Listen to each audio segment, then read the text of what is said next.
నూతనమైన కృపా నవనూతనమైన కృపా శాశ్వతమైన కృపా బహు ఉన్నతమైన కృపా నిరంతరం నాపై చూపినా నిత్య తేజుడా యేసయ్యా నీ వాత్సల్యమే నాపై చూపిల్చిన నీ ప్రేమను వివరించనా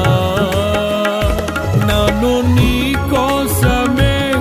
ఇలా బ్రతికిల్చిన జీవాధిపతి నీవయ్యా ఇదే కదా నీలో పరవశం